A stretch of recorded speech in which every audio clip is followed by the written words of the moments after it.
विस्तार और राज्यसभा नामांकन जैसे अनसुलझे मुद्दों को लेकर खुली चेतावनियों के बीच तरुण महायुति गठबंधन में तनाव बढ़ गया है।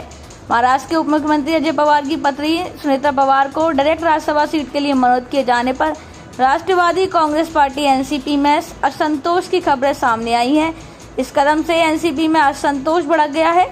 विशेष रूप से वरिष्ठ नेता छगन भुजबल ने नाराजगी व्यक्त की है, जो राज्यसभा सदस्य बनना चाहते थे। प्रमुख ओबीसी नेता भुजबल ने पार्टी के नीड़ प्रक्रिया में दरकिनार किए जाने की भावना का संकेत देते हुए लोकसभा और राज्यसभा दोनों चुनावों के लिए टिकट आवंटन की निष्पक्षता पर सवाल उठाए हैं। उन्होंने कहा कि उन्हें टिकट न दिए जाने के पीछे कारण हो सकते हैं। कभी कभी ये नियति किसी प्रकार की मजबूरी होती है। यह पूछे जाने पर कि क्या लोकसभा और राज्यसभा टिकट को लेकर उनके साथ अन्याय हुआ है, भुजबल ने स्पष्ट रूप से नाराज होते हुए कहा कि सवाल उनसे पूछा जाना चाहिए। भुजबल ने कहा, ये सांसद बनने की मेरी इच्छा है, इसलिए मैं नासिक लोकसभा सीट से चुनाव लड़ने के लिए तैयार था। मुझे बताया गया कि दिल्ली में मेरा टिकट तय हो गया है। मैंने काम करना भी शुरू कर दिया था, लेकिन जब नाम की घोषणा का फैसला 1 महीने तक लटका रहा तो मैंने काम बंद कर दिया, क्योंकि काफी अपमान हो चुका था।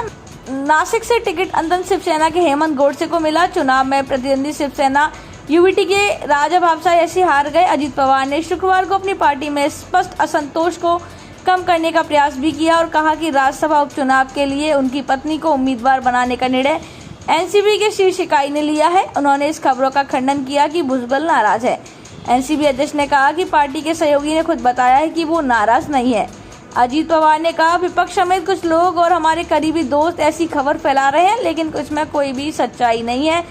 अजीत ने बताया कि जब उनकी पत्नी ने नामांकन पत्र दाखिल किया तो प्रफुल्ल पटेल और भुजबल समेत एनसीपी के प्रमुख नेता मौजूद थे। महाराष्ट्र में एक राज्यसभा सीट के लिए उपचुनाव 25 जून को होना है। फरवरी में राज्यसभा सदस्य चुने गए एनसीपी नेता प्रफुल्ल पटेल के इस्तीफे के बाद इस सीट खाली हुई है। हालांकि सुनेत्रा पवार का निर्विरोध चुना जाना तय है, क्योंकि वो एकमात्र उम्मीदवार है। दूसरी तरफ शिवसेना विधायक संजय सिरसत ने महाराष्ट्र में मंत्रिमंडल विस्तार में देरी को लेकर कड़ी चेतावनी देते हुए कहा कि अगर इस मुद्दे को और लंबा खींचा गया तो इसके गंभीर नतीजे होंगे। शिवसेना प्रमुख के नेतृत्व वाली राज्य सरकार को कैबिनेट विस्तार के प्रति सुस्त रवैये के लिए आलोचना का सामना करना पड़ रहा है। जून 2022 में पदभार संभालने के बाद से केवल 2 विस्तार हुए हैं। इस बीच शरद ने कहा कि हर कोई मंत्री बनना चाहता है, लेकिन कोई भी ऐसा नहीं कहता।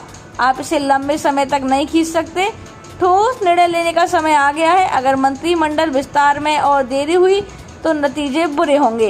राज्य के मंत्री अब्दुल सत्तार ने भी जानना लोकसभा सीट से वरिष्ठ नेता राव साहेब दानवे की हार के लिए इतना क्षेत्र सरकार से उन्हें निष्कासित करने की मांग करने वाले बीजेपी नेताओं पर शुक्रवार को पलटवार किया। सत्तार की विधानसभा सीट से लौट के बीजेपी नेताओं ने उनके निष्कासन की मांग करते हुए राज्य नेतृत्व को भी पत्र लिखा है। साल 1999 ऐसी जालना से सांसद रहे दानवे को 2024 के लोकसभा चुनाव में कांग्रेस के कल्याण काले ने 1 लाख से अधिक मतों से हराया है।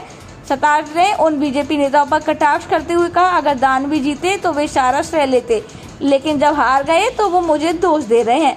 इससे पहले हमने देखा कि कैसे आरएसएस ने आज पवार से बीजेपी के गठबंधन पर सवाल उठाए।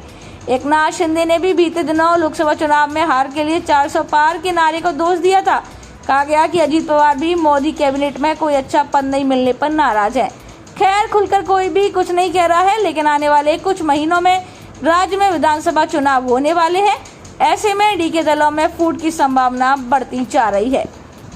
तो हमारे साथ देखते रहिए फाइट अगेंस्ट क्रिमिनल चैनल और पढ़ते रहिए fight against criminal daily newspaper. आज की खबर में बस इतना ही। वीडियो को लाइक करें और चैनल को सब्सक्राइब कर लें, जिससे आने वाली वीडियो की नोटिफिकेशन आपको